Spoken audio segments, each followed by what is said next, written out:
संस्कृत अध्ययन की इस आवासीय कक्षा में आप सभी का हार्दिक स्वागत एवं अभिनंदन है। मैं डॉक्टर देशबंधु भट्ट सेम मुखेम टिहरी गढ़वाल से आप सबके बीच एक बार पुनः उपस्थित हूँ। जो हमारी ये श्रृंखला चल रही है भास्वती द्वितीयो भागः कक्षा 12 की संस्कृत पाठ्य पुस्तक, उसका आज तीसरा पाठ और तीसरा पाठ का हम कर रहे हैं प्रश्नोत्तर। तो प्रश्नोत्तर में ये जो है तीसरी वीडियो है, तो प्रश्नोत्तरानी का ये तीसरा भाग है। तो इसको लेकर के हम आगे बढ़ते हैं और इसमें जो हमने प्रश्न पाठ्य पुस्तक पर हैं, पाठ्य पुस्तक आधारित ये प्रश्न हैं, उन प्रश्नों को ही हम यहाँ पर समाहित कर रहे हैं। अन्य प्रश्न भी आप बना सकते हैं, अन्य प्रश्नों को भी आप इसमें जोड़ सकते हैं और उस हिसाब से उन प्रश्नों को बना सकते हैं। इससे पहले के प्रश्नोत्तरों को मेरे द्वारा पहले बनाई गई वीडियो में जाकर आप देख सकते हैं। Doctor Deshbandhu Bhatt YouTube channel, उस पर आप पाठ संख्या 3 की जो इससे पूर्व की प्रश्नोत्तर की श्रृंखला है उसको आप वहां पर देख सकते हैं। तो आगे चलते हैं और इसका हम प्रश्न संख्या 6 करते हैं। पाठात् चित्वा अव्यय पदानि लिखत। पाठ से चुन करके अव्यय पद लिखिए। जो पाठ में अव्यय पद आए हैं उनको आपने चुन करके लिखना है। तो इसका उदाहरणानि के तौर पर हम देखते हैं। उदाहरणानि ननु और तत्र इत्यादि।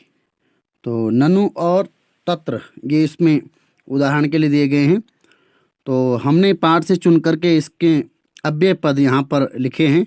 उन अव्यय पदों को इस स्लाइड में आप देख सकते हैं और इसमें हैं इति, अथ, कुतः, हन्त, न, तत्र, हि, अत्र, कथम, च, अलम, एव, खलु, तावत्, अपि, यदि, अतः, परं, ततः, तदानीं, मा, पुरतः, एवं, यतः, इदानीं, आह, वा, समम, इव, इतः, हा, धिक्, यत्, किल, तत्। तो ये अव्यय पद इस पाठ में आए हैं और इन अव्यय पदों को चुन करके यहाँ पर लिखना था।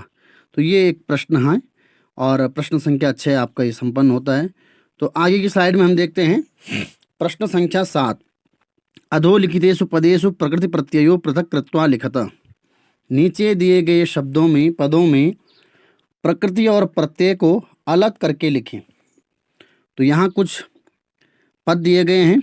परित्रातव्यः, वक्तव्यं, रक्षितव्या, भवितव्यं, पुत्रवती, श्रोतुं, विसर्जितः, गतः, क्षोभितः, धारयितुं। तो ये पद हैं और इन पदों में जो प्रकृति और प्रत्यय हैं उनको अलग अलग करके लिखना है। तो यहाँ पर देखिए परित्रातव्यः, पहला जो पद है परित्रातव्यः यहाँ पर है। तो उसमें जो प्रकृति और प्रत्यय हैं उनको हम देख लेते हैं। परित्रातव्य में परि, धन, त्रस, धन, तव्यत, ये प्रत्यय है। तव्यत प्रत्यय है इसमें। परित्रातव्य में परि उपसर्ग पूर्वक त्रस धातु और तव्यत प्रत्यय। परित्रातव्य।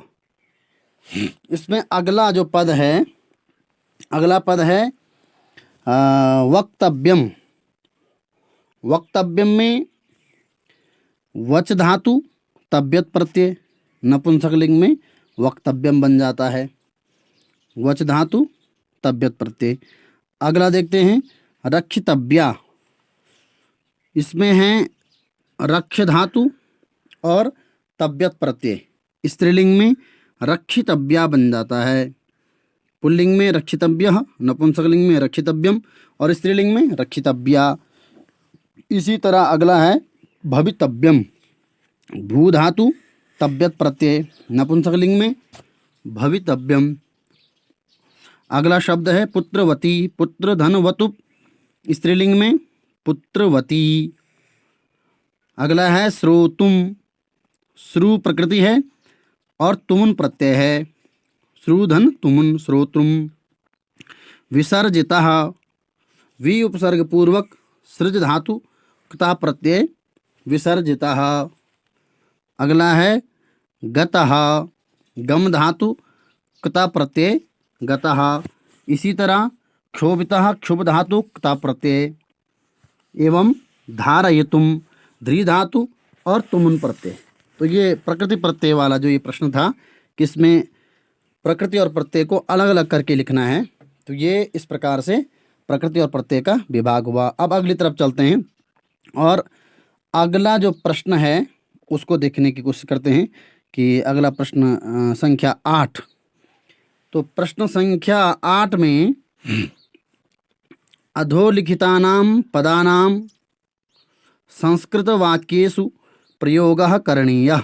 अधोलिखितानां पदानां संस्कृत वाक्येषु प्रयोगः करणीयः। नीचे लिखे गए पदों का संस्कृत वाक्यों में प्रयोग कीजिए। तो शब्द दिए गए हैं उनका संस्कृत में प्रयोग करना है। तो यहाँ पर कुछ शब्द हैं। शरीरे प्रहरति भर्ता अभिषेकः पार्थिवस्य प्रजानां हस्तेन धैर्यसागरः पश्यामि करेणुः गंतव्यम। तो ये पद दिए गए हैं और इन शब्दों का संस्कृत के शब्दों का वाक्य प्रयोग करना है। संस्कृत में इनको वाक्य बनाना है। तो उत्तरम देखिए इसका पदानि और संस्कृत प्रयोगः। तो सबसे पहला जो पद है वो है शरीरे। शरीरे बहूनि अंगानि सन्ति। शरीर में बहुत सारे अंग हैं। तो शरीरे सप्तमी व्यक्ति का एक वचन हो गया, उसका हमने संस्कृत में वाक्य प्रयोग किया। तो शरीरे बहूनि अंगानि सन्ति। इसी तरह दूसरा है प्रहरति। व्याधः छुरिकया प्रहरति।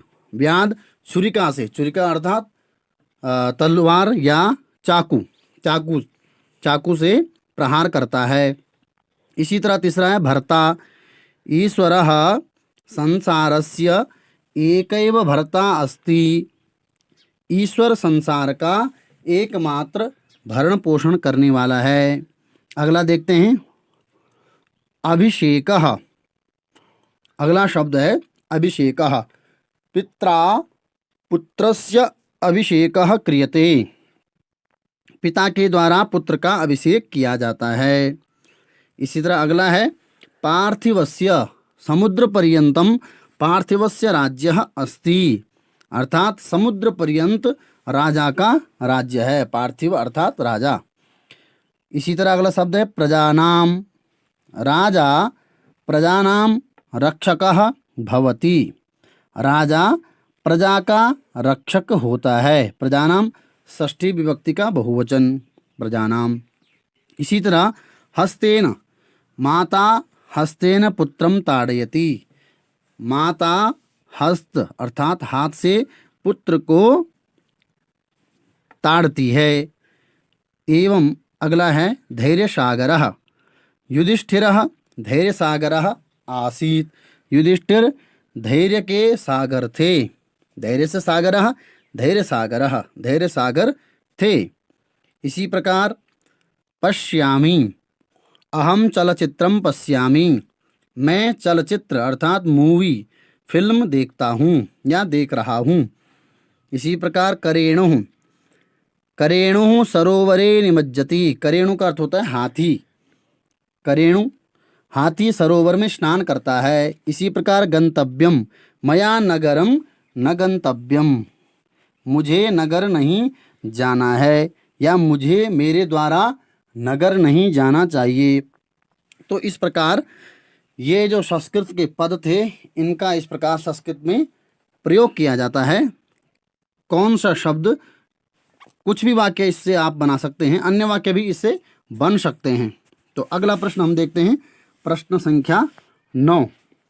तो प्रश्न संख्या 9 है अधोलिखितेषु पदेषु संधि विच्छेदः कार्यः। नीचे दिए गए शब्दों में संधि विच्छेद करिए।